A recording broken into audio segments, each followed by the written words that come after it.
जहां टकराव और असंतोष ने अपनी जड़ें जमाई हैं, वहीं वहीं आतंकवाद ने न जाने कितनी मासूम जिंदगियां छीनी हैं। ऐसी जिंदगियां जो वैसे ही जीने की जद्दोजहद में लगी हैं, ऐसी जिंदगियां जो अपने अंजाम तक नहीं पहुंच पाती, ऐसी जिंदगियां जो अपने दुख तकलीफों से निजात नहीं पाती, ऐसी जिंदगियां जिन्हें आखिर तक अपनी पहचान भी नहीं मिल पाती।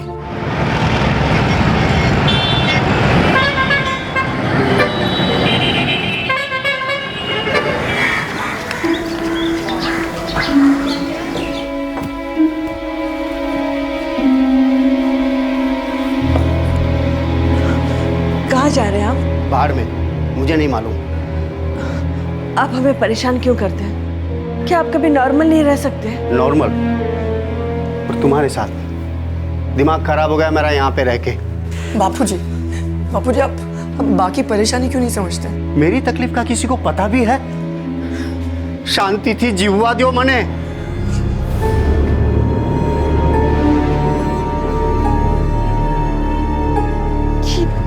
ये हमेशा इतने परेशान क्यों रहते हैं? खुद के बारे में, हम सब के बारे में बुराई क्यों सोचते हैं? क्यों?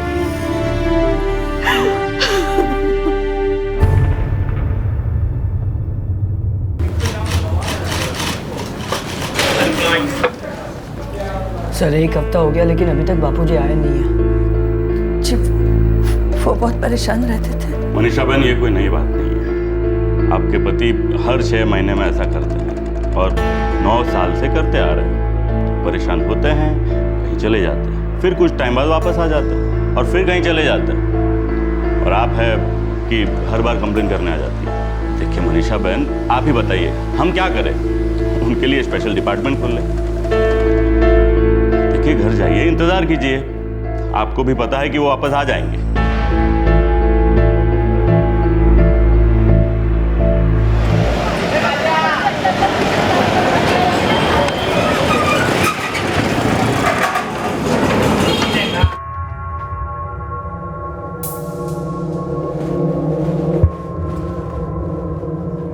शू, किधर चली सवारी? पता नहीं। कुणाल, तुम कल रात नशे में घर है, वो याद है या वो भी पता नहीं? अभी मैं नशे में नहीं था, थोड़ा सा चक्कर आ रहा था बस। 40 पार कर गए हो तुम, 42 के हो गए हो। अभी कहीं कर भाई, कब तक यूं ही जिंदगी जाया करते रहोगे?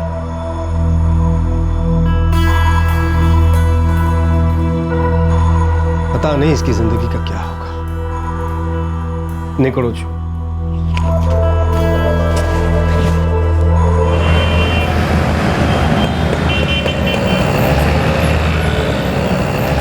चिराग बेटा, रेडी है? हाँ। चलो अमिता, निकल रहा हूँ मैं। अरे रुको रुको, टिफिन तो लेते जाओ। अरे जल्दी, लेट हो रहा है मुझे। अरे आई आई बाबा, आप लोग भी ना लीजिए, ये आपका टिफिन और ये तुम्हारा। चलो चलो। अरे सुनो, वो कड़िया को बोलना भूलना मत कि संडे को आना है। अरे बोल दूंगा पापा, याद है मुझे। बाय मामा। Bye bye. वेला आओ जो। 3 परिवार, 3 लोग, राजेंद्र वोरा, कुणाल भट्ट और किशोर भगत। इन तीनों का आपस में कोई नाता नहीं था, लेकिन जुलाई 2008 में इन तीनों के तार आपस में जुड़ने वाले थे। बापू जहाँ जहाँ जा सकते थे वो सब जगह बात करके देख लिया, लेकिन वो कहीं नहीं मिले। अब मैं क्या करूं? 5 महीने हो गए, भगवान जाने वो कहाँ होंगे, क्या खा रहे होंगे, कैसे जी रहे होंगे, कौन उनका ख्याल रख रहा होगा। देखना बापूजी जल्दी घर वापस आ जाएंगे। सब जगह घूम घूम के थक जाएंगे तो घर वापस आ जाएंगे बाबा। चलो मैं काम पे निकलता हूँ।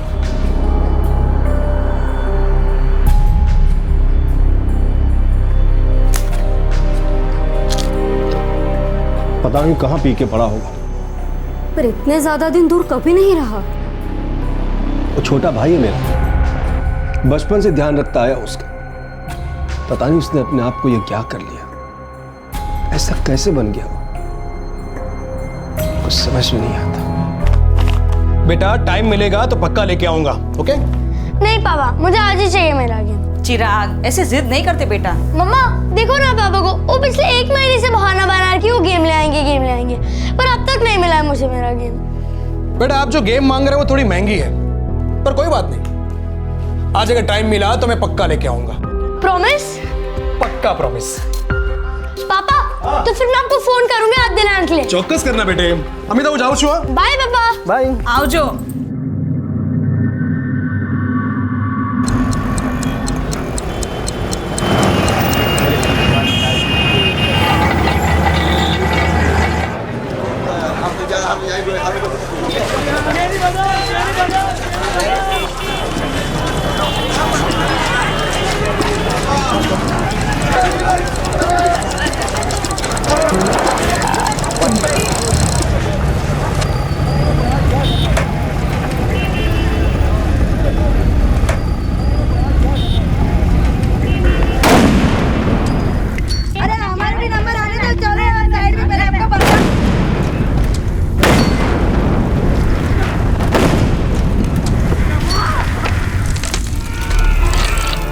अहमदाबाद शहर के विभिन्न इलाकों में कम तीव्रता के कई बम धमाकों की खबर है। ताज़ा सूचना के अनुसार ऐसे 9 धमाकों की खबर है। ये संख्या बढ़ भी सकती है। विस्फोट के सभी इलाकों की घेराबंदी कर दी गई है। आशंका जताई जा रही है कि ऐसे और भी विस्फोट हो सकते हैं। हमारे वहाँ मौजूद संवाददाता के अनुसार अब तक इन धमाकों में 12 लोग अपनी जान गंवा चुके हैं। ये आंकड़े ऊपर भी जा सकते हैं। सर, 23 बॉडी अभी भी लावारिस पड़ी है, उन्हें कोई लेने नहीं आया। नोटिस बराबर लगाते रहो, बड़ा हादसा हुआ है, थोड़ा वक्त तो लगेगा। सर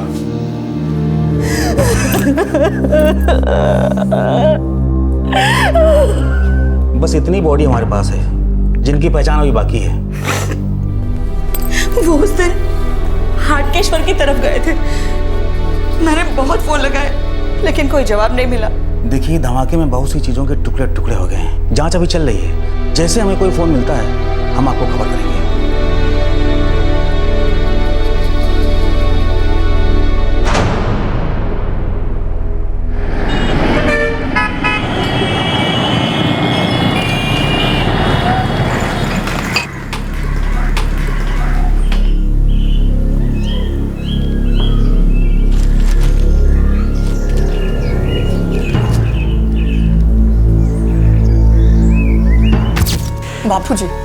बापूजी आप बाकी परेशानी क्यों नहीं समझते? शांति थी जीववा दियो मने।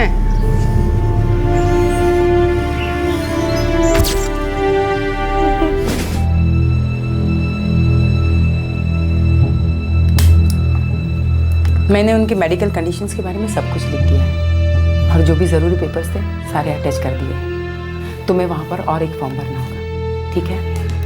अहमदाबाद की क्राइम ब्रांच ऑफिस में हम कल जाने वाले हैं। और हाँ, विक्टिम्स के लिए सरकार ने मुआवजा भी अनाउंस किया हुआ है, वो फॉर्म भी भर देना तुम। Thank you doctor.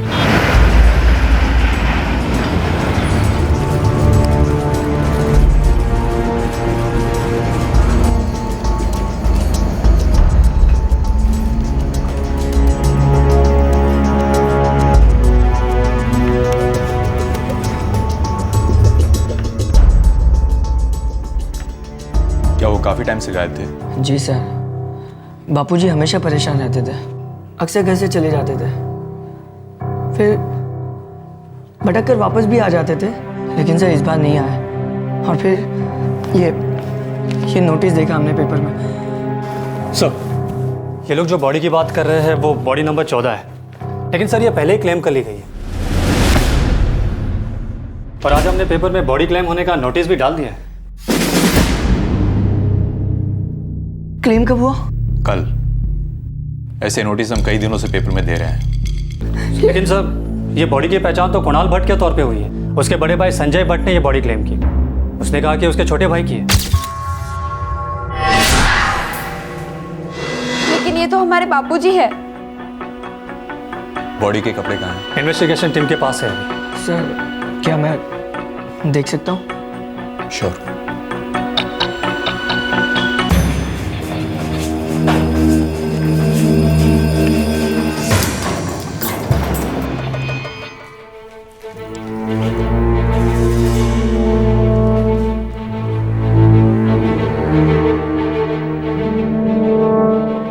Sir paper में तो लिखा था शर्ट का कलर पीला या क्रीम है। जब बॉडी आई थी तब कलर का पता चल रहा था, बाद में खून स्प्रेड हो गया।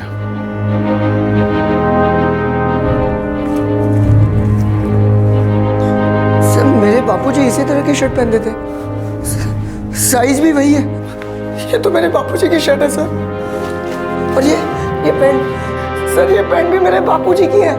जरूर उनसे कोई बड़ी गलती हो गई होगी। सर ये पैंट शर्ट, सर ये मेरे बापूजी के कपड़े हैं। फोन करो संजय भट्ट को, बुलाओ उसे।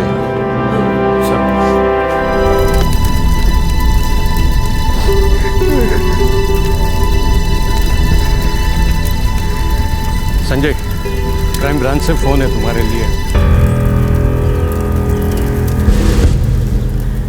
हेलो।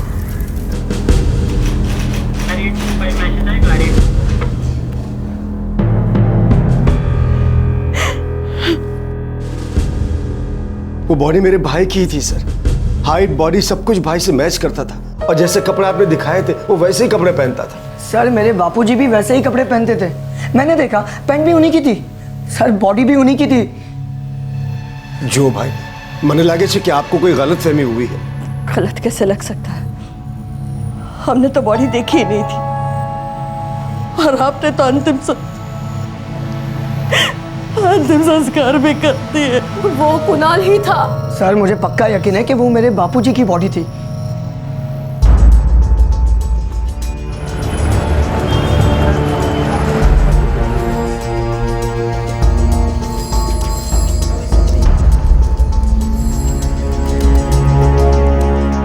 सर मैं 100% श्योर हूं कि वो मेरे बापूजी की बॉडी थी। मुझे लगता है मुआवजा हासिल करने के लिए किसी ने झूठा क्लेम किया है। ठीक है, आप लोग मुझे एक रिटर्न एप्लीकेशन दे दीजिए, फिर मैं देखता हूँ इस मामले में क्या किया जा सकता है।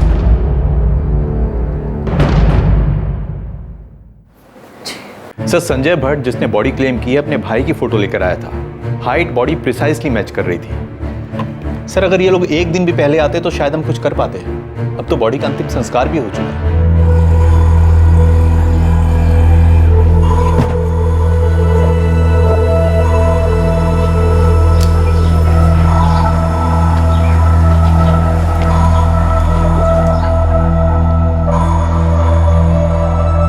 ये 6 लाख है, इन पैसों का हाथ भी नहीं लगाना है, एफडी कर देते हैं। तो समझी गई ना?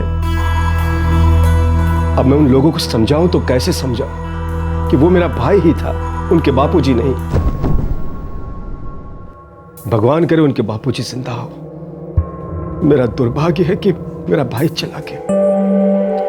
अभी पैसा मेरे लिए कोई मायने नहीं रखता। हर दिन मैं यही सोचता था कि मेरा भाई कहाँ होगा, उसे कुछ हुआ तो नहीं, वो घर वापस क्यों नहीं आता। और अब जब उसकी बॉडी मिली भी है तो ये सब।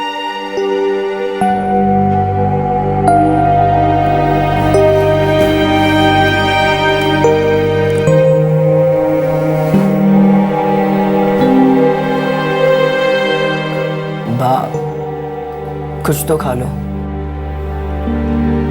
बा तुम्हारे भूखे रहने से क्या हो जाएगा? तुम अपनी तबीयत और खराब कर लोगी। कुछ नहीं बदलने वाला बा। बदलेगा कि नहीं जानती।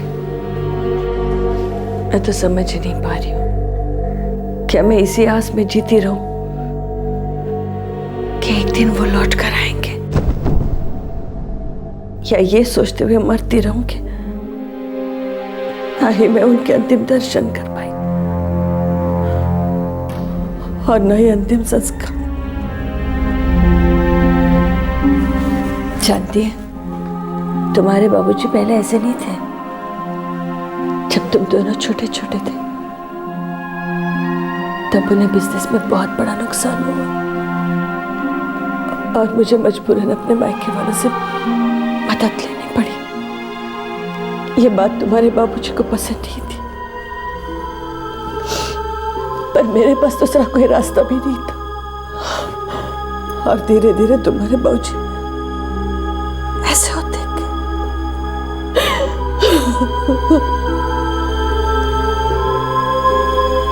उस दिन मुझे पापा को मनाने के लिए परेशान नहीं करना चाहिए था। मैं बहुत जिद्दी हूँ ना मम्मा। बेटा पापा तुम्हारी जिद की वजह से परेशान नहीं थे। तो वो वापस क्यों नहीं आ रहे?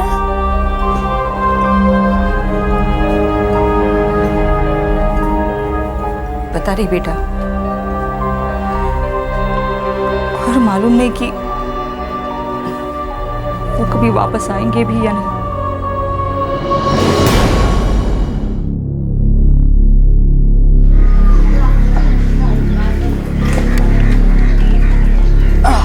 अब बराबर बांधी थी।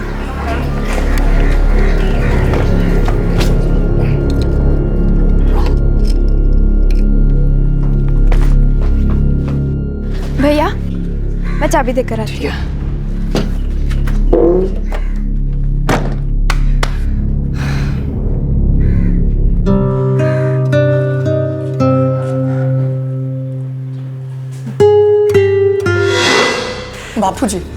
बापूजी आप बाकी परेशानी क्यों नहीं समझते?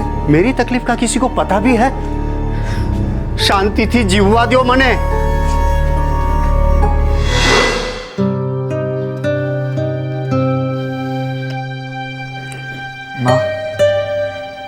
माँ चले? अगर तुम्हारे बापूजी आ गए तो? माँ बापूजी कभी नहीं आएंगे। हाँ, सारी पिछली बातों को भुलाकर हमें आगे बढ़ना होगा। हाँ?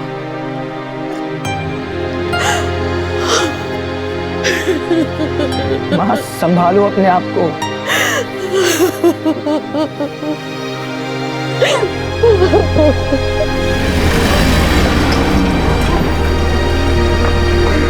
दो परिवार धीरे धीरे अपनों को खोने के गम से उबरने में लगे थे, पर एक परिवार अपने एक सदस्य के इस तरह चले जाने के सच को मान ही नहीं पा रहा था। दूसरा परिवार बेहद परेशान था क्योंकि उनके सदस्य का शव तो कोई और ही ले गया था। धमाके जिन्होंने इन परिवारों को तोड़कर रख दिया था, उसके ठीक 4 साल बाद जो हुआ उसने फिर से दहला कर रख दिया।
कुणाल कुछ बोलोगे भी? इतने दिनों कहां थे तुम?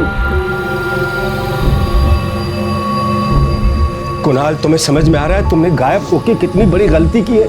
हम किसी और की बॉडी ले आए थे तुम्हारी समझ कर, अंतिम संस्कार भी कर दिया। आज पता चला वो किसी और की थी। लोग सही थे जो बॉडी लेने आए थे, शायद वो उनके बापूजी की थी। कुणाल थक गए हो भैया, थक गए हो भटकते भटकते। न जाने कहां कहां गए मैं, क्या क्या किया मैंने, हर तरह के काम किए, लेकिन ढंग से जी नहीं सका। मैं तो यह भी भूल चुका हूं कि मुझे घर छोड़ के कितना टाइम हुआ।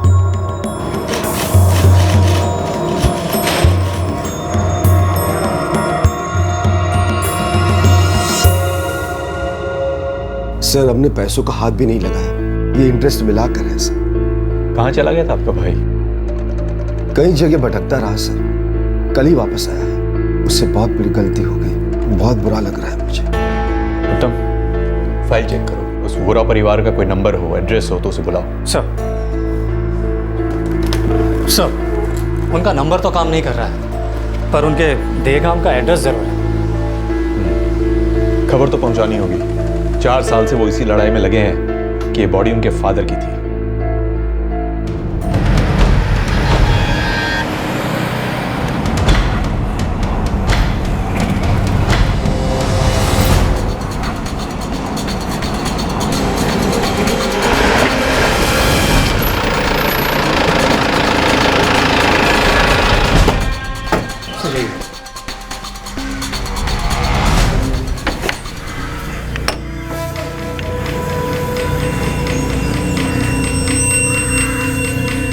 1 साल हुआ। मनीषा बिन तो अपने बच्चे राजेश और श्वेता को लेकर चली गई। सुना राजेश ने अहमदाबाद में अपनी दुकान खोली है। कुछ पता आपको अहमदाबाद में किस जगह? नहीं मालूम। क्या आप किसी को जानती हैं, कोई रिश्तेदार जानकार जो हमें उन तक पहुंचा दे? वो भी नहीं मालूम। जब से वो लोग गए हैं कोई बातचीत नहीं हुई है। ऐसा करो, पेपर में नोटिस दो, शायद वो खुद ही आ जाए। Okay sir.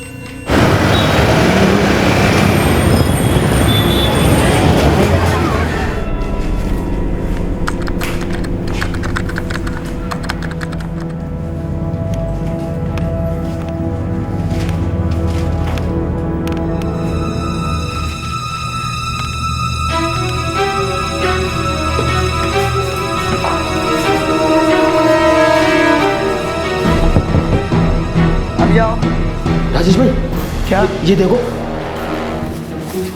ये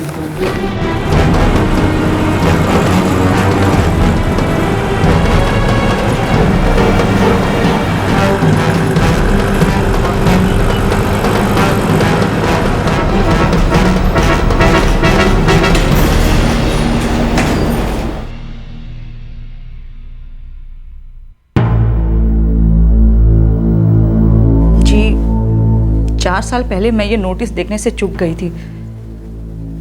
इसके बाद लगातार 2 महीने तक मैं शव घर के चक्कर लगाती रही, लेकिन कभी ये लाश मैंने वहां पर नहीं देखी। ये पक्का इसके पापा किशोरी हैं।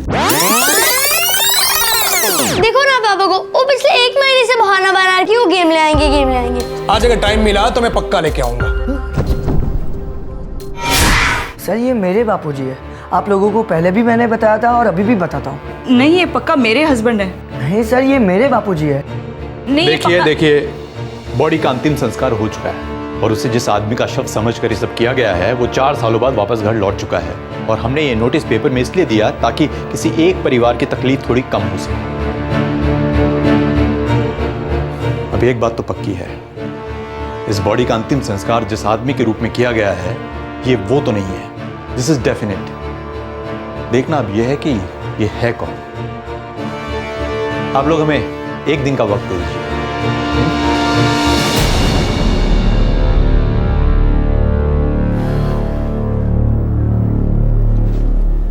बॉडी किसकी है ये तय करने से पहले ठीक से पक्का करना होगा। इस बार कुणाल भट्ट की आदत थी लंबे टाइम के लिए घर से भाग जाता था और फिर अचानक एक दिन लौट आता था। पर यही हुआ।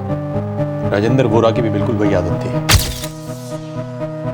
बीच बीच में घर छोड़कर भाग जाता था और वापस लौट आता था। कहीं ऐसा ना हो हम फिर से एक बार गलती कर बैठे और राजेंद्र वोरा लौट आए और यही सब हमें वापस करना पड़ जाए। सर धमाकों का सारा सामान मजिस्ट्रेट की कस्टडी में है। क्या फिर से कपड़े मंगवाए और दोनों परिवार वालों से चेक करवाए?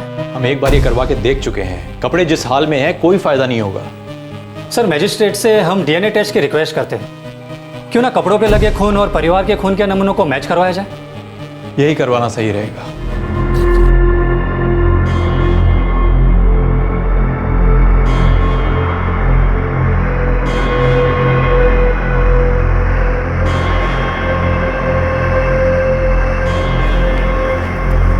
मिस्टर राजेश,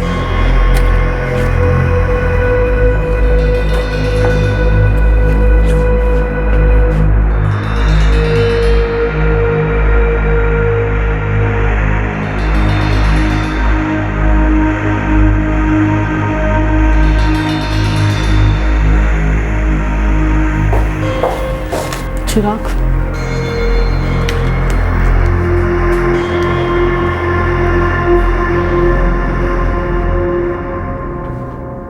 मुझे पहले से पता था कि वो तुम्हारे बापूजी। इस बार पक्का पता चल जाएगा। चल भी गया तो क्या फर्क पड़ेगा। हाँ, ये होगा कि मैं हर रोज उनका इंतजार करना बंद कर दूंगी। हर रोज मेरी आंखें दरवाजे पे लगी रहती है, हर वक्त मेरे कानों में दरवाजे की घंटी बजती है। ऐसा लगता है जैसे अभी वो आएंगे, दरवाजा बजाएंगे और मैं दौड़ के दरवाजा खोलूंगी। वो अंदर आएंगे, मेरे सामने बैठेंगे और मुझसे ढेर सारी बातें करते।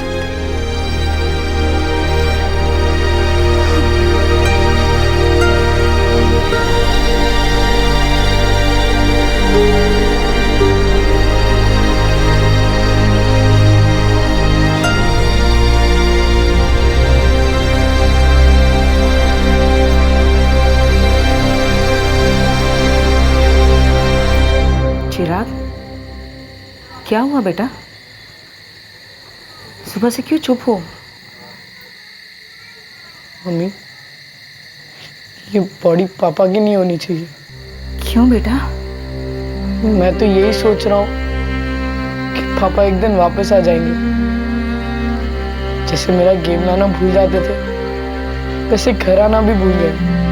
लेकिन एक दिन उनको सब याद आ जाएंगे, वो वापस आ जाएंगे। अगर पता चला कि ये बॉडी पापा की है तो बात तो वही खत्म हो जाएगी। लेकिन तकलीफ खत्म होगी क्या मम्मी? तो हमेशा से यही सोचता रहना चाहता हूँ कि पापा वापस आएंगे, मेरा गेम लाएंगे, हम सब फिर साथ रहेंगे।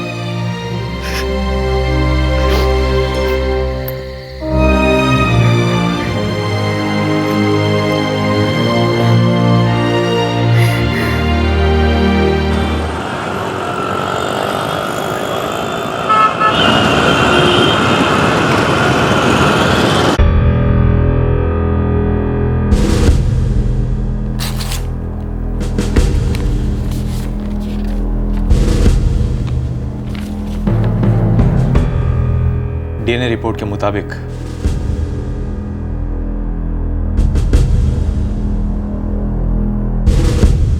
बॉडी राजेंद्र वोरा की है।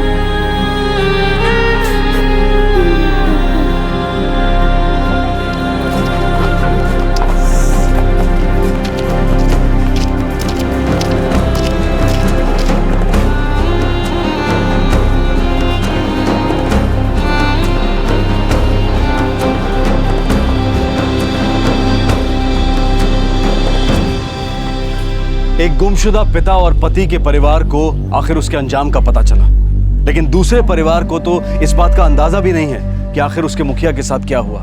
जो डेथ सर्टिफिकेट कुणाल भट्ट के नाम पर बनाया गया था, उसे रजिस्ट्रार के ऑफिस में राजेंद्र वोरा के नाम पर बदलवाने के लिए भेज दिया गया। मुआवजे की रकम अब वोरा परिवार को सौंप दी जाएगी। हालांकि इतना सब कुछ हो जाने के बाद इसे पाना उनके लिए ज्यादा मायने नहीं रखता। कुणाल भट्ट जो 4 साल के बाद घर लौटा, वो फिर से घर छोड़कर चला गया। उसके भाई भाभी अब भी नहीं जानते कि वो कहां गया है और कब लौटेगा। किशोर भगत का परिवार अब भी उनके अंजाम से अनजान है। धमाकों के पीछे किसका हाथ था? धमाके आखिर क्यों हुए? क्या धमाके रोके जा सकते थे? आतंकवाद, हिंसा, प्रतिशोध, क्या कभी इनका सफाया होगा? क्या इस कलह का खात्मा होगा? यह असंतोष कभी मरेगा? ये खेल कभी खत्म होगा? अगर सब खत्म होगा तो जीतेगा कौन? हमारे आज के एपिसोड की दूसरी कहानी।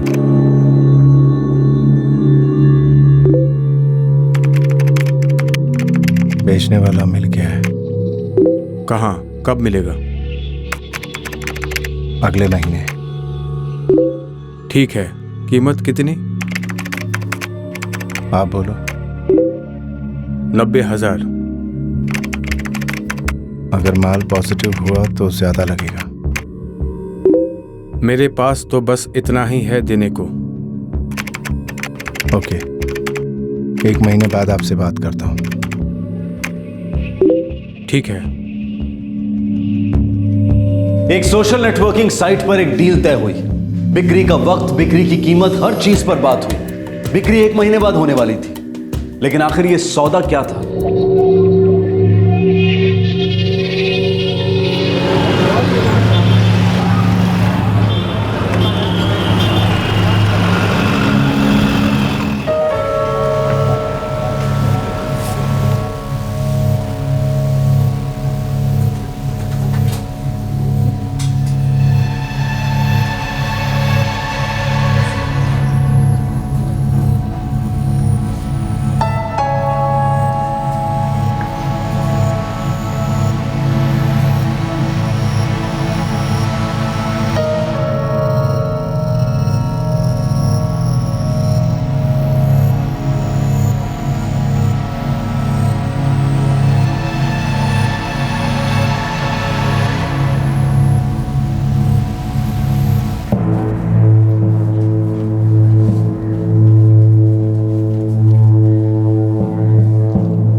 मुझे बच्चे को ले जाना पड़ेगा, इसकी सांसें नहीं चल रही हैं।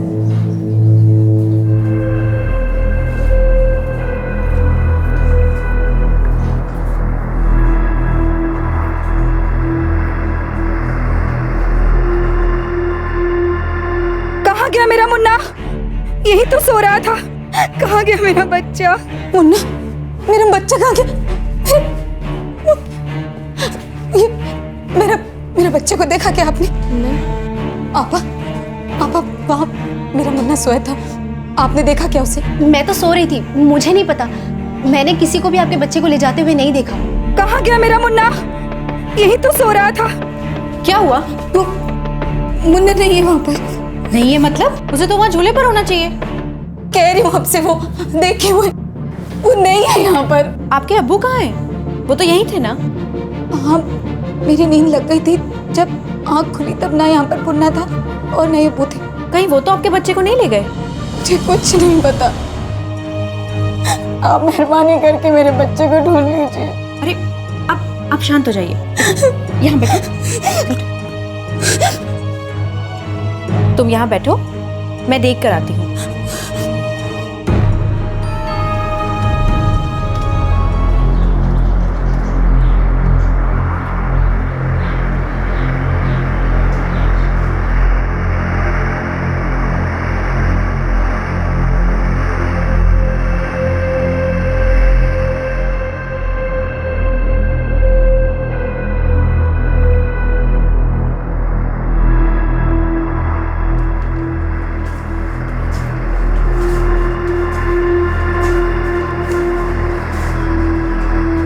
अरे कहाँ चले गए थे आप? आपकी बेटी कब से परेशान हो रही है? अब्बू अब्बू अब्बू, मुन्ना कहाँ है?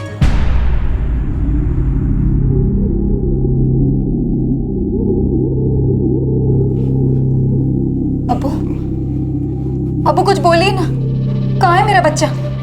बेटा यास्मीन, हमारा मुन्ना नहीं रहा। अब्बू, ये आप क्या कह रहे हैं? ये कैसे हो सकता है? जब तुम सो रही थी तो अचानक उसकी सांसें बंद हो गई।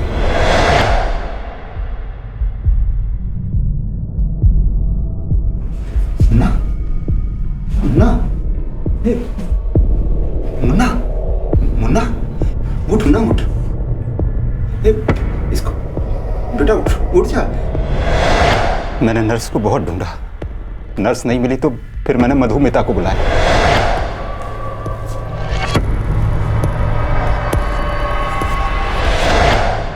अब्बू, आपको मुझे जगाना चाहिए था। बेटा मैं खुद बहुत हैरान और परेशान था उस वक्त, दिमाग में आया ही नहीं।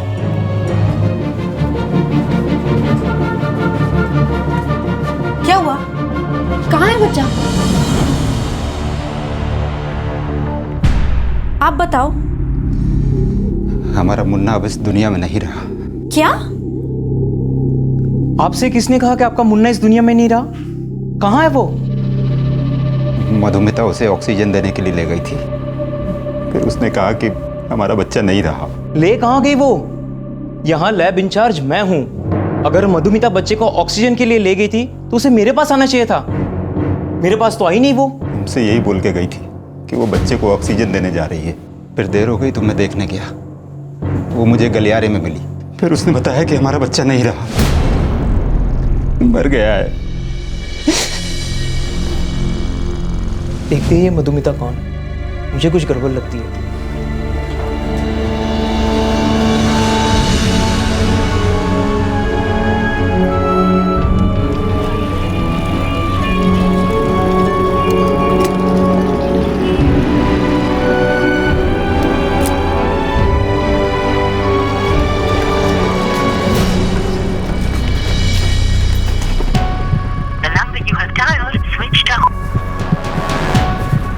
मधुमिता पूरे अस्पताल में कहीं नहीं मिल रही है। उसका फोन भी बंद आ रहा है। हमें मनदीप मैडम को बताना चाहिए। चलो बताते हैं। ऐसे कैसे कोई बोल देगा कि हमारा बच्चा नहीं रहा? डॉक्टर ने बोला क्या? रेहाना, बच्चे की सांसें खत्म हो चुकी थी, मैंने खुद अपनी आंखों से देखा है। तुम यहाँ यास्मीन को दिलासा देने की बजाय उल्टा जांच पड़ताल में लगी हो।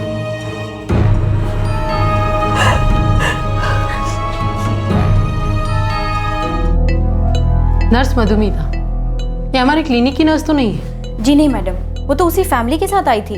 दरअसल वो कोई नर्स नहीं, एक आया है जो न्यूबॉर्न बच्चों और प्रेग्नेंट औरतों की मालिश करती है। ये तो बहुत ही गंभीर मामला है, हमें इस मामले से दूर रहना चाहिए, वरना इससे हमारी क्लिनिक की साख पर धब्बा लगेगा। और वैसे भी ये उनका आपस का मामला है, वो औरत उन्हीं के साथ आई थी और लगता है बच्चा भी वही ले गई हो। पर हमें इससे क्या, ये उनका आपस का मामला है, वो आपस में निपटे। चुप हो जा मेरी बच्ची, चुप हो जा। कैसे चुप हो जाओ अम्मी? कैसे चले जाने दो अपने बच्चे को? अगर मुन्ना को कोई भी दिक्कत थी तो अब्बू को मुझे जगाना चाहिए था।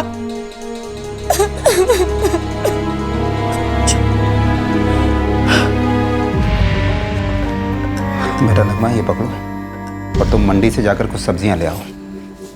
और शहनाज, तुम ठेला निकालो।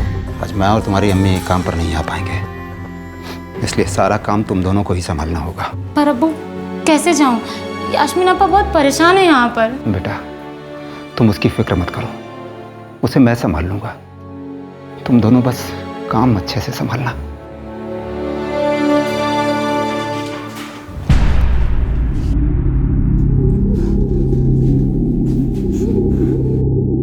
अगर बच्चा गुजर गया है तो हमें दिखाओ तो सही, हम ऐसे कैसे मान ले? मधुमिता ने कह दिया कि बच्चा गुजर गया है और लेकर चली गई, और अब फोन भी नहीं उठा रही। लेकिन अब मरे बच्चे का करेंगे क्या? अब्बू, वो मेरा बच्चा था, 9 महीने रखा है मैंने उसे पेट में, ऐसे कैसे जाने दूर से? मैं जानता हूं बेटा, लेकिन तू ही बता, तकदीर को कैसे बदल सकते हैं? अब मधुमिता बच्चे को लेकर दूसरी क्लिनिक गई थी कि शायद कुछ हो जाए, हमारा बच्चा बच जाए, लेकिन हमारा मुन्ना नहीं बचा।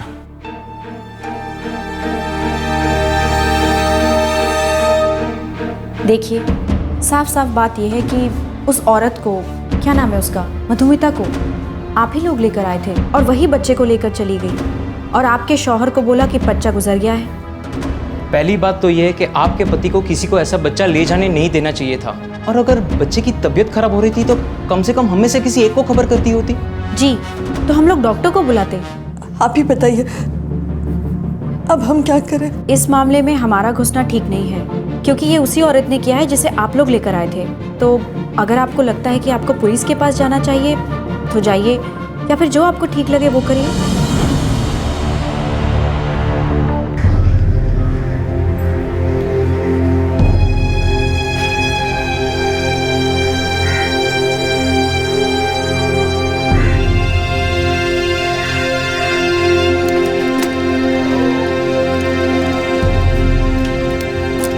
एक किराए की निजी नर्स बच्चे को मरा घोषित कर देती है और बच्चा गायब हो जाता है। जो हुआ, बच्चे का नाना उसे मानने को तैयार था और साथ ही साथ परिवार को भी हालात से समझौता करने के लिए मजबूर कर रहा था। हर बात शक पैदा करने वाली थी।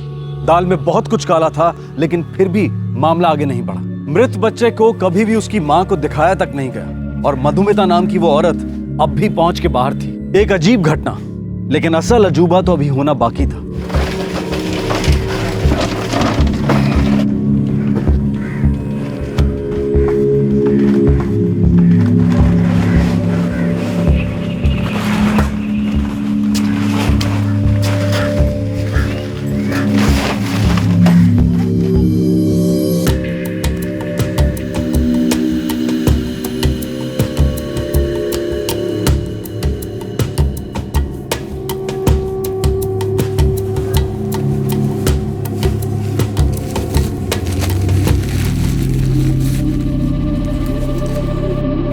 बेटा यास्मीन, ये रख लो,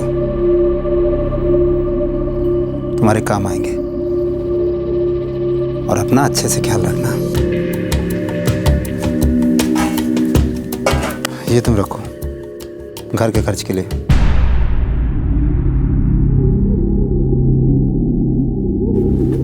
इतने पैसे? इतने पैसे कहाँ से आए? किसी दोस्त को थोड़ा थोड़ा करके उधार दिए थे, उसने एक साथ चुका दिए। मैं किसी काम से बाहर जा रहा हूँ, आने में 2-3 दिन लग जाएंगे। तो यास्मीन का अच्छे से ख्याल रखना।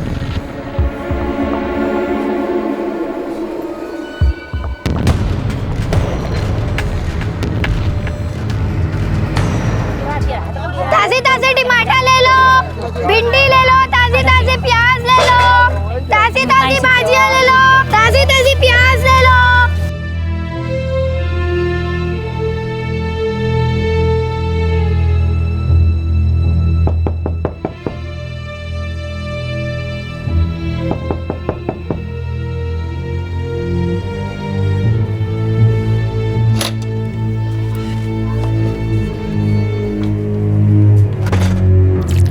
अम्मी,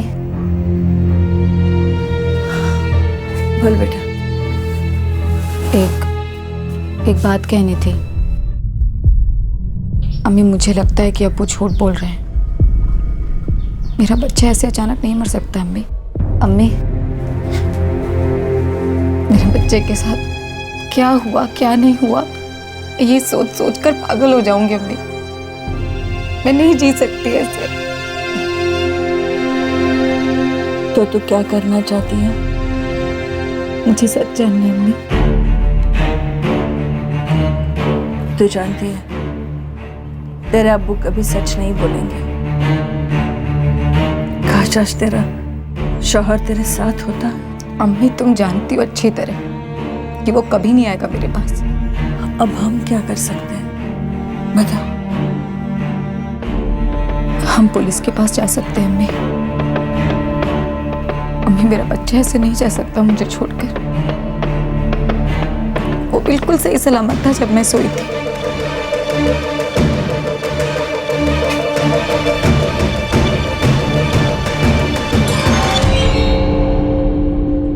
आपके अब्बू कहाँ हैं? साहब, उन्होंने बताया नहीं कि वो कहाँ जा रहे हैं। और साहब, वो दोस्त को पैसा उधार देने की बात जो कह रहे हैं ना, वो झूठ लगती है हमें। हम तो इतने गरीब हैं कि हमारे पास पेट भर खाना खाने तक के लिए पैसे कम पड़ते हैं। तो किसी को पैसा उधार देने की बात तो बहुत दूर की है। तो आपको लगता है कि बच्चा गायब होने के पीछे आपके अब्बू का हाथ है? सिर्फ एक वही है जो जानते हैं कि आखिर हुआ क्या है। ये मधुमिता कौन है? आप लोग सब्जी का ठेला लगाते हैं तो ये प्राइवेट नर्स कहाँ से रख पाए? जी, हमने नहीं उसे यहाँ बुलाया था। जब यास्मीन अपने शौहर का घर छोड़ के हमारे यहाँ आई थी, तब इसके अब्बू ने उसे यहाँ बुलाया था। वो कभी कभी इसकी मालिश भी कर लिया करती थी। और हाँ साहब, वो मेरी डिलीवरी के टाइम पे भी वहाँ थी। पल्ला, अस्पताल में जाकर जरा इस मधुमिता के बारे में पता करो। पक्का अब इस गड़बड़ में शामिल है, पता लगाओ। सर, आपके शौहर का कोई फ़ोन नंबर है? जी सर, 444 78 76 78। इस कंप्लेंट के बारे में आप अपने शौहर को मत बताइएगा, वरना वापस नहीं आएंगे।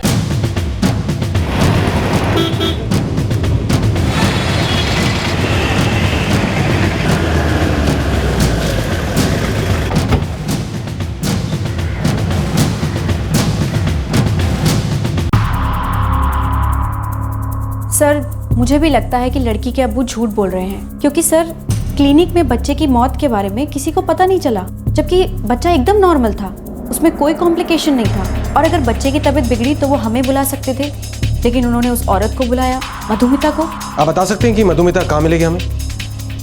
नहीं सर, मैं तो उसे जानती भी नहीं। सर, वो औरत मधुमिता मेरे पास बच्चा लाई ही नहीं। नॉर्मल केस में क्या होता है सर, अगर ऐसा कुछ होता है तो बच्चे की सारी इन्फॉर्मेशन मेरे पास रहती है, क्योंकि बच्चे की दवाई वगैरह सब यहीं से डिस्पैच होती है। सर, मुझे पक्का लग रहा है ये मधुमिता और यास्मीन के अब्बू, इन दोनों की कोई सांठगांठ है। इस मधुमिता का आगे पीछे का कुछ पता है? कहाँ की है? नहीं सर, वो उस फैमिली के साथ ही आई। मैंने कंप्लेन इसलिए नहीं की क्योंकि मुझे लगा ये उनका अंदरूनी मामला है, और वैसे भी यास्मीन के अब्बू ने सब कुछ अपनी फैमिली को बताया था, हमें कुछ नहीं बताया। फिर भी बच्चा तो आपके क्लिनिक में पैदा हुआ था ना? जी हाँ, पैदा हुआ था, लेकिन अगर कोई फैमिली मेंबर बच्चे को लेकर गायब हो जाए और कहे कि बच्चा मर चुका है, तो हम क्या कर सकते हैं? देखिए इंस्पेक्टर साहब, हम अपने क्लिनिक को किसी पुलिस केस में नहीं घसीटना चाहेंगे। इस बात से तो हम खुद शॉक थे। और ये जो मधुमिता? पहले मुझे लगा कि वो शायद उनकी कोई रिश्तेदार है, लेकिन बाद में पता चला कि वो उनकी प्राइवेट नर्स थी। सर, इस औरत मधुमिता के बारे में कोई भी कुछ भी नहीं जानता, लेकिन जरूर यास्मीन के अब्बू सलीम का उससे कुछ नाता है। अल्लाह, सोचने वाली गल ये है कि यास्मीन के अब्बू के पास इतने पैसे कहाँ से आ गए।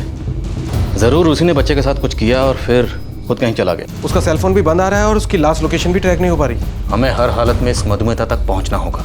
इस औरत को यास्मीन का फादर सलीम ही तो लेके आया था।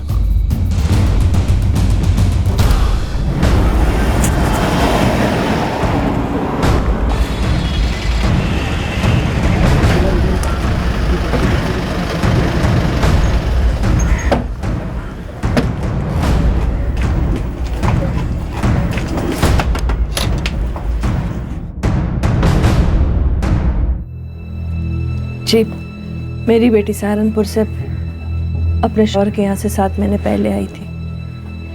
तब ये 2 महीने पेट से थी। आपका घरवाला सलीम इस मधुमिता को लेकर कब आया था यहाँ पे? साहब, अब्बू मधुमिता को कुछ 4 महीने पहले लेकर आए थे यहाँ पर। मुझे लगा कि वो मेरी फिक्र करते हैं, ख्याल रखते हैं मेरा। मैं भी हैरत में थी साहब, क्योंकि इसके अब्बू इसकी शादी से खुश नहीं थे। जब ये अपने शौहर का घर छोड़कर आई थी तब वो बहुत परेशान हो गए थे। वापस आ गई मतलब? अब क्या हुआ?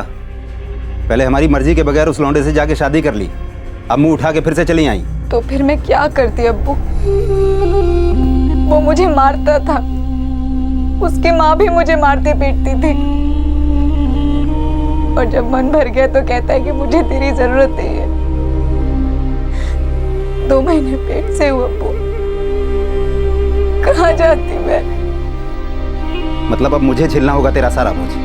अरे इधर क्या कम लोग हैं पेट भरने के लिए जो तू चली आई मुंह उठा के, और वो भी पेट से। कुछ दिन के बाद एक और चला आएगा। आजिज़ आ गया हूं मैं तुम सबसे।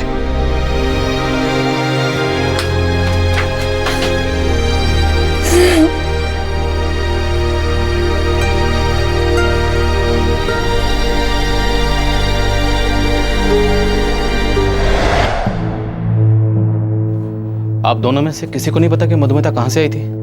नहीं साहब।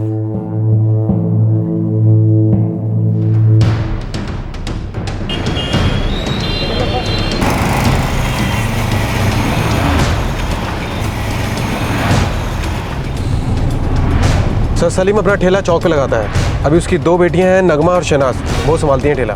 बच्चा सलीम ने गायब किया है, पक्की बात है। बस रब से दुआ करो कि बच्चा किसी तांत्रिक वांत्रिक के हाथ ना लगे। सलीम के पास पहले से ही पालने को कई पेट थे, और अब ऊपर से उसकी गर्भवती बेटी अपने पति का घर छोड़कर उसके पास आ गई थी। सलीम बेहद परेशान हो गया था।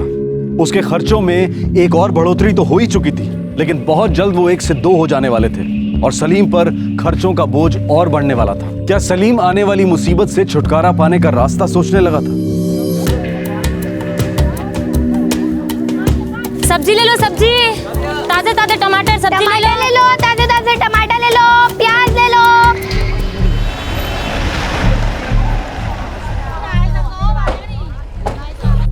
सर, वो है सलीम का ठेला, और वो 2 उसकी दूसरी बेटियां। इन कुड़ियों को तो रहने दे। ये जो सामने सफेद कुर्ते में बंदा खड़ा है, इससे पूछते हैं।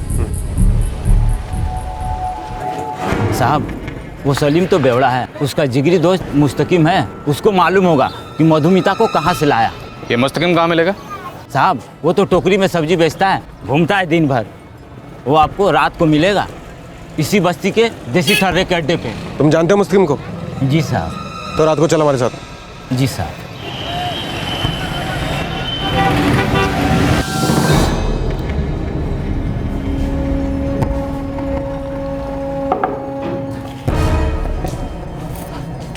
वो रहा साहब। मुस्तकिन। हाँ, आप कौन? मधुमिता कौन है?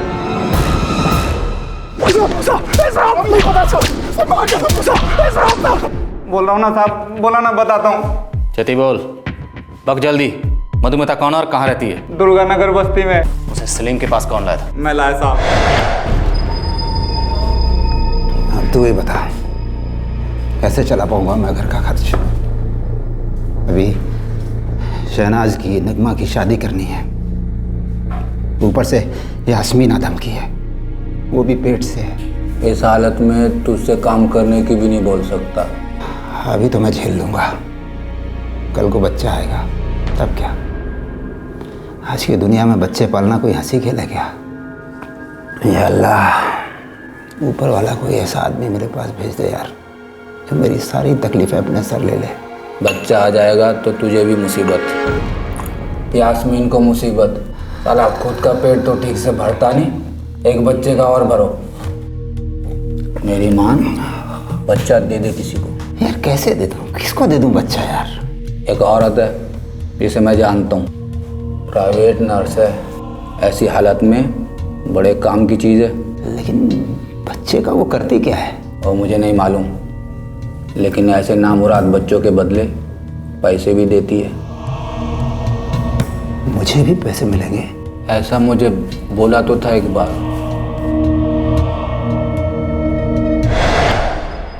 तो तू है वो बिचौलिया जिसने सलीम और मधुमिता को मिलवाया?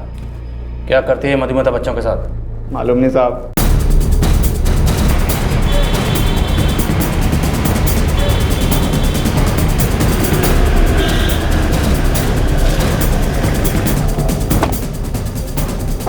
कहाँ रहती है मधुमिता?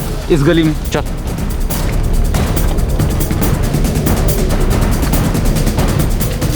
ये घर है साहब। समझो।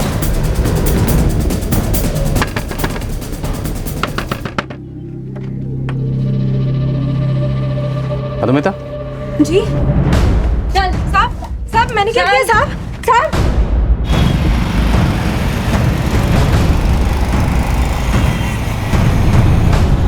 मुझे कुछ नहीं मालूम साहब, बच्चा मर चुका था। कोई गल नहीं, थाने तो पहुंच तू एक बार, अपने आप सब मालूम हो जाएगा तुझे।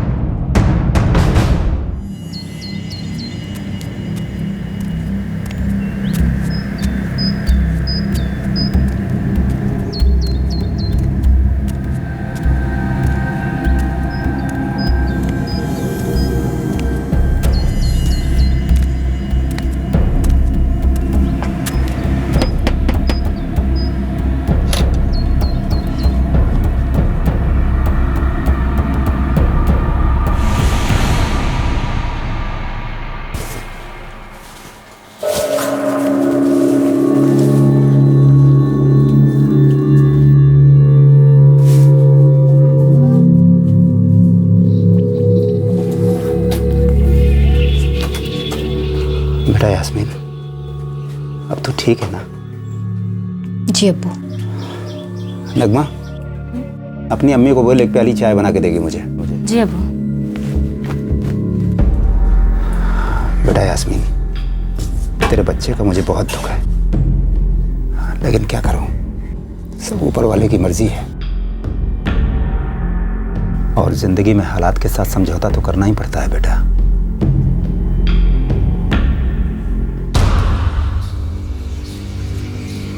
मधुमिता सच सच बोल, बच्चा कहाँ है? बोल। इस कांस्टेबल को तुम्हारे ऊपर छोड़ दिया ना, तुम्हारी हड्डी पसली एक कर देगी। बोल बच्चा कहाँ है? नहीं बोलेगी? मंजोत, हड्डी पसली तोड़ दे इसकी। कुछ बोलना भी चाहे ना तो रुकना मत, सवेर तक पढ़ दे इसको, कुछ नहीं सुनना मुझे। साहब, साहब मैं सब कुछ सच सच बोलती हूँ साहब, साहब मैं बोलती हूँ ना।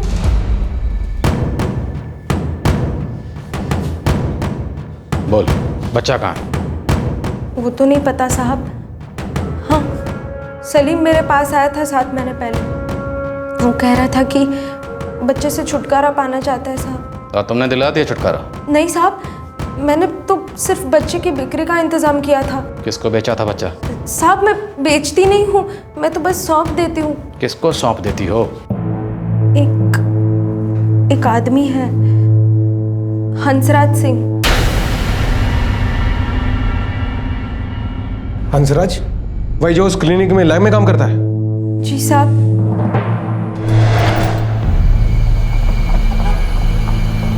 3 महीने की पेट से है वो। बच्चे की माँ को पता है कि उसका बाप बच्चा बेचना चाह रहा है? मुझे नहीं लगता। फिर तो हमें कुछ प्लानिंग करनी पड़ेगी। मेरे पास पार्टी भी तैयार है।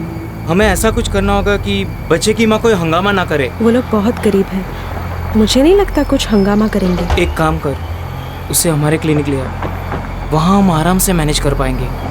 वैसे कितने पैसे मिल जाएंगे? वो मैं बता दूंगा। बेचने वाला मिल गया है। ठीक है, कीमत कितनी? आप बोलो। 90,000। अगर माल पॉजिटिव हुआ तो ज़्यादा लगेगा। मेरे पास तो बस इतना ही है देने को। साहब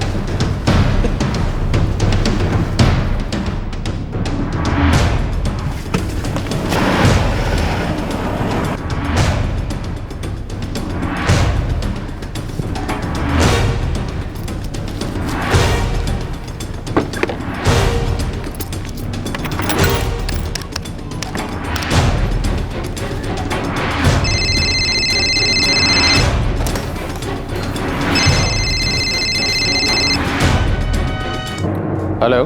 जी साहब, मैं यास्मीन बोल रही हूँ। हाँ यास्मीन, हमें मधुमिता मिल गई है, लेकिन आपके बच्चे के बारे में अभी ठीक से पता नहीं चला। लेकिन इतना ज़रूर पता चला है कि आपके अब्बू और मधुमिता के अलावा इसमें क्लिनिक में काम करने वाला एक बंदा भी शामिल है। मैंने आपको ये बताने के लिए फ़ोन किया है कि मेरे अब्बू घर पे आ गए हैं। मैं आपको घर से बाहर निकल के फ़ोन कर रही हूँ। ठीक है, हम आते हैं। तुम घर जाओ, लेकिन तुम्हारे अब्बू को हमारे आने की ज़रा भी भनक नहीं लगनी चाहिए। जी साहब।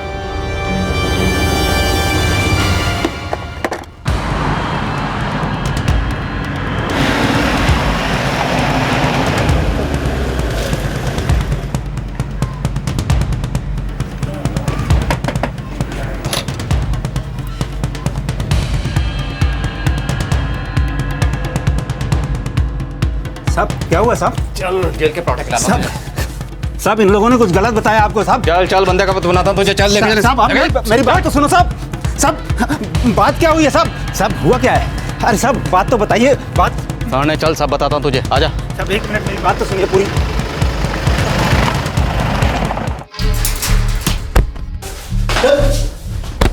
बोल बच्चा कहाँ है? बोल। अगर हड्डी पसली सलामत रखनी है ना तो बोल बच्चा कहाँ है? बच्चा मैंने दिल्ली की पार्टी को बेच दिया। दिल्ली की कौन सी पार्टी? किसी दोस्त के जरिए फ्रेंड्स बुक में बात हुई। 90,000 में मैंने बच्चा बेच दिया। 40,000 मैंने सलीम को दिया और 20,000 मैंने मधुमिता को दिया। चल उठ, बता कौन है तेरा फ्रेंड? सेवा अपन कर जरा इनकी।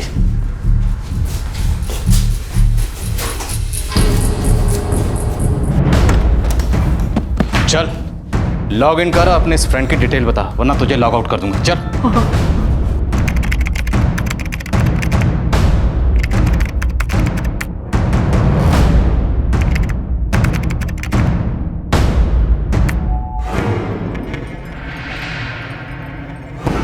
साहब ये है गौरव कालरा। कौन है ये? साहब मैं गौरव का 1.5 साल पहले दोस्त बना। उसने मुझसे कहा कि वो लोग बच्चा कंसीव नहीं कर पा रहे हैं, इसलिए वो बच्चा गोद लेना चाहते हैं। बच्चे को गोद लेने की प्रोसीजर बहुत ही लंबी है, तो उसने मुझसे कहा कि क्या तुम मेरी हेल्प कर सकते हो, क्योंकि मैं मैटरनिटी होम में काम करता हूँ। और तुमने कहा पुत्रवती भवा और बच्चे का इंतजाम करवा दिया। साहब वो मधुमिता ने मुझसे कहा कि यास्मीन का परिवार बच्चा नहीं चाहता है, क्योंकि वो लोग बहुत ही गरीब है। तो मैंने सोचा क्यों ना इस परिवार की मदद की जाए, उनकी सुनी गोद भी भर जाएगी और बच्चे को अच्छा भविष्य भी मिल जाएगा। बच्चा बेचने का काम करता है और बातें संत महात्मा जैसी करता है। 444578987। सर ये रहा गौरव का नंबर। यही नंबर है? हाँ हाँ साहब यही नंबर है। मैंने इसी नंबर पे उसे फ़ोन किया था और फिर हम मिले थे। गौरव कल बच्चा मेरे हाथ में होगा। लड़का है या लड़की है? लड़का। पिक्चर भेजो मुझे। लेकिन बच्चे की कीमत होगी 1 लाख। हंसराज मैंने पहले भी बोला है कि मैं 90 से ऊपर अफोर्ड नहीं कर सकता, समझा करो यार। ठीक है, लेकिन बच्चा तुम्हें यहाँ अमृतसर आके ले जाना होगा। ठीक है, पिक्चर भेजो मुझे, मैं परसों आता हूँ। गौरव कालरा बिजनेसमैन, और बच्चे के दिए सिर्फ 90,000। हाँ हाँ साहब बस इतना ही। सच सच बोल, कितने में बेचा? साहब मुझे नहीं पता, मैं कभी गौरव को मिलने दिल्ली नहीं गया था, वो खुद यहाँ आया था बच्चा लेने। क्या पुलिस को गौरव के पास बच्चा मिला? एक सोशल नेटवर्किंग साइट पर हुई बिक्री, एक बच्चे की 90,000 रुपए में बिक्री हुई। क्या बच्चा गौरव को मिला और वही इस जंजीर की आखिरी कड़ी थी, या फिर आगे भी कोई और कड़ी थी?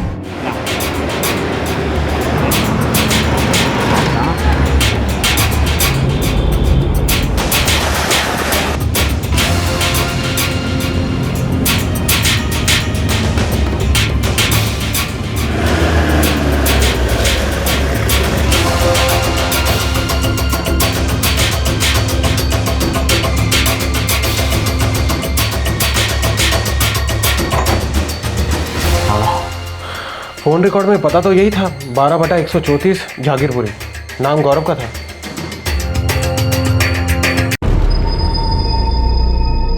हाँ जी सर, गौरव कॉलर अपनी वाइफ के साथ यहीं रहता है। आपने उनके पास कोई छोटा बच्चा देखा है? अभी 1 हफ्ते पहले उन्होंने एक बच्चा गोद लिया है।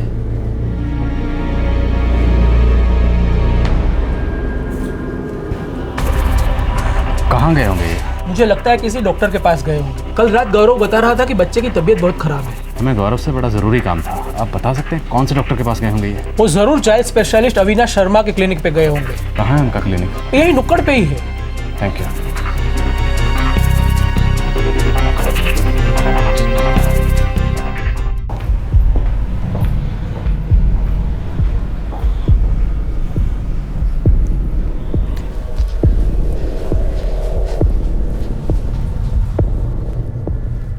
गौरव नहीं था जी? PI Sanjeev Mehra, Amritsar police station से। बोलिए सर। ये जो बच्चा आपके पास है चोरी का है, चुराया गया इसे। सर लेकिन हमने तो इसे अडॉप्ट किया है सर। पूरी कहानी मालूम है हमें। 90,000 में खरीदा तुमने इसे। हंसराज और मधुमिता नाम की जनानी ने इसे अमृतसर के मैटरनिटी होम से चुराया था। चलिए बच्चा मुझे दीजिए। नहीं, ये मेरा बच्चा है, 1 हफ्ते से मेरे पास है। सर प्लीज मुझे इससे दूर मत कीजिए। ओ मैडम, जो आग चोरी का बात समझ में नहीं आ रही आपको? बच्चे की मां को बताया गया कि बच्चा गुजर गया। इस बच्चे का नाना भी शामिल है इसकी बिक्री में। इसकी मां को तो ये भी नहीं पता कि उसका बच्चा मरा नहीं बल्कि बेच दिया गया। दीजिए बच्चा। बच्चा दे दो नहीं था। उसकी तबीयत ठीक नहीं है, बुखार में तप रहा है, पता है ना आपको। आप बेफिक्र रहिए, हम इसे अमृतसर के किसी अच्छे हॉस्पिटल में एडमिट करवा देंगे। टेक्निकल पक्की है, बच्चा हर हाल में अपनी असली माँ के पास ही जाएगा। चलिए बच्चा मुझे दीजिए। नहीं दीजिए बच्चा मुझे। हमें बिल्कुल नहीं पता था कि बच्चा चोरी कैसे। आपको पता होना चाहिए, बच्चा जब अडॉप्ट किया जाता है उसमें पैसे का लेन देन नहीं होता। जहाँ पैसे का लेन देन होता है उसे चाइल्ड ट्रैफिकिंग कहते हैं। पता है ना आपको? सर आप मेरा यकीन कीजिए सर, मुझे नहीं मालूम था कि बच्चे की माँ को धोखा दिया गया। चलिए हमारे साथ चलिए। मैं किसी का नुकसान नहीं करना चाहता था सर। एक्चुअली हमें बहुत सालों से बच्चा नहीं हो रहा था सर। हमें सिर्फ एक बच्चे की जरूरत थी, हमने अडॉप्ट किया। हमें अपनी कार्रवाई पूरी करनी पड़ेगी, आपको हिरासत में लेना पड़ेगा। जो भी बयान देना है थाने चल के दीजिए। चलिए सर, मुझे सिर्फ 1 दिन का वक्त दो, मुझे काम पे रिपोर्ट करना है, फिर मैं खुद चल कर आऊँगा थाने। Please sir. ठीक है, कल दोपहर तक अमृतसर थाने में रिपोर्ट कर देना, वरना अरेस्ट वारंट इशू करवा दूंगा। पक्का सर, प्रॉमिस।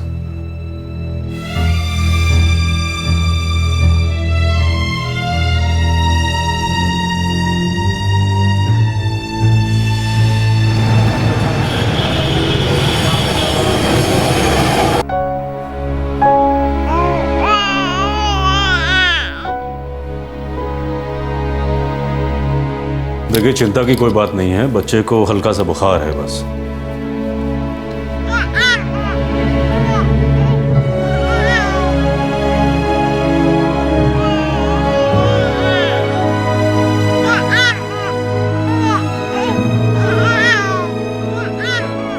मैं कुछ दवाइयाँ लिख देता हूँ, 1-2 दिन में भला चंगा हो जाएगा।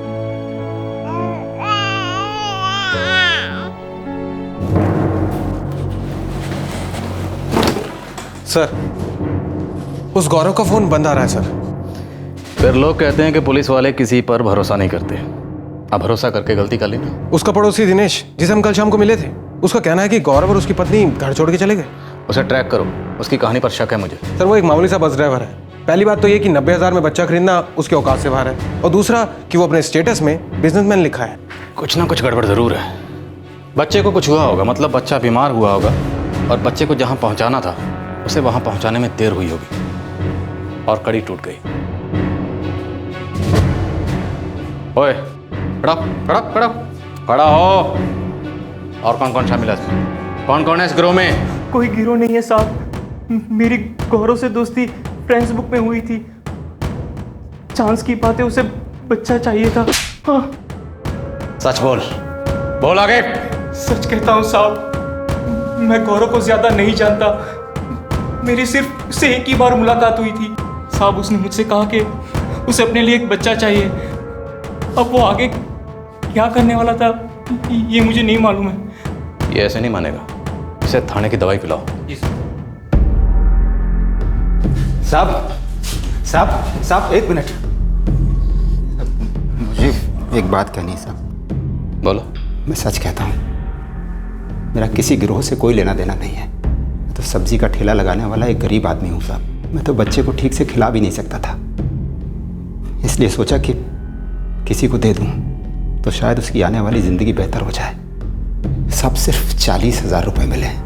आप चाहे तो वो भी रख लो, लेकिन मुझे इस मुसीबत से बचा लो साहब। शर्म करो सलीम मियां, पहले अपने नाते को बेचा, अब मुझे खरीदना चाहते हो? साहब मेरी क्या औकात है जो खरीदूं और बेचूं? गरीब आदमी की किस्मत ही फूटी होती है साहब। मजबूरी का मारा इंसान जो ना करे सो कम है।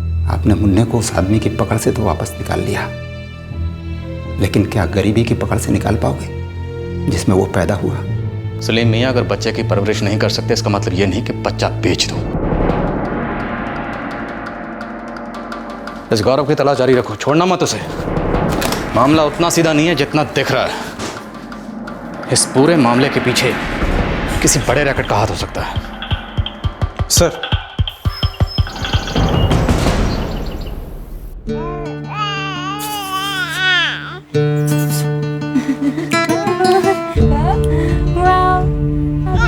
आपा, ये बिल्कुल आप पर गया है। सुनो, मैं कोठी जा रही हूँ काम पे, ठीक है? और तुम दोनों आधे घंटे में ठेला लेके जाना है, भूलना मत। चले जाएंगे अम्मी। मेरा बच्चा, मुन्ने के साथ खेलते खेलते ये मत भूलना कि काम पे भी जाना है। चलती हूँ। जी अम्मी।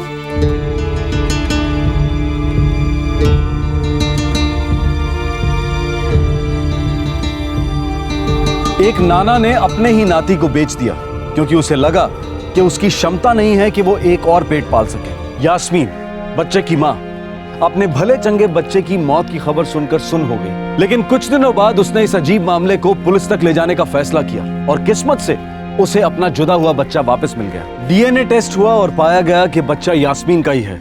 ये घटना कितनी चौंकाने वाली है, कितनी अजीब है, इसका ख्याल ही मन में घृणा का भाव पैदा करता है। बच्चे खरीदे और बेचे जाते हैं, ये एक सच्चाई है। चाइल्ड ट्रैफिकिंग एक हकीकत है और ये अपराध हो रहा है। कुछ लोग गोद लेने की कानूनी प्रक्रिया से बचना चाहते हैं। उन्हें लगता है कि पैसे दो, बच्चा लो, ये एक आसान काम है। कुछ लोग ऐसा इसलिए करते हैं क्योंकि वो एक बड़े रैकेट का हिस्सा है जो बच्चों से भीख और बाल मजदूरी करवाता है। और भी बहुत सारे घिनौने काम करवाए जाते हैं। खरीदारों की कोई कमी नहीं है। कुछ चुराते हैं, कुछ बेचते हैं। कुछ बेचते हैं गरीबी के कारण, इस उम्मीद से कि ये बिक्री उन्हें गरीबी से थोड़ी मुक्ति दिलाएगी। ये पूरा धंधा बहुत खतरनाक और क्रूर है, लेकिन फिर भी इसके लिए कानून अब भी नरम क्यों है? क्यों इस धंधे पर लगाम नहीं है? क्यों नियम इतने ही सख्त और कठोर नहीं है? शायद अगर हमें किसी दिन रोजाना की खिचखिच और स्वार्थी दायरे से छुट्टी मिले, जीवन की आपाधापी से छुट्टी मिले, तो हमें पुरजोर ये सवाल करना चाहिए और जवाब मांगना चाहिए। जवाब मांगना चाहिए कि क्यों इकोनॉमिक ग्रोथ का इतना हल्ला मचाया जाता है जबकि न जाने हमारी कितनी आबादी गरीबी में सड़ रही है। प्लानिंग कमीशन क्यों ऐसी गरीबी की रेखा का चित्र खींचता है जिसका आज के समय में कोई सरोकार नहीं। गरीबी और हाशिए में पड़े लोगों के लिए इतनी सारी योजनाएं बनाने के बाद भी इनकी तादाद में कमी क्यों नहीं होती? क्यों हम इतनी एजुकेशन, इतने मॉडर्नाइजेशन, इतनी सो कॉल्ड ग्रोथ के बाद भी गरीबी को अब तक किस्मत, भाग्य और कर्म से जोड़ देते हैं? क्यों हम हर वीकेंड मॉल में हजारों रुपए खर्च करते समय जरा भी नहीं सोचते हैं और रुपए 2 रुपए के लिए सब्जी वाले से झिकझिक करते हैं? क्यों एक सब्जी वाले, फेरी वाले को एक प्लेटफॉर्म नहीं दिया जा सकता जहां वो तरक्की कर सके? बड़ी बड़ी इंडस्ट्रीज को तो हम बेल आउट पैकेज देते रहते हैं। क्यों अमीर और संपन्न लोगों को बैंकरप्ट घोषित करने पर सारी सहायता दी जाती है, जबकि गरीब जिसे असल में मदद की जरूरत है उसे उसके ही हाल पर छोड़ दिया जाता है?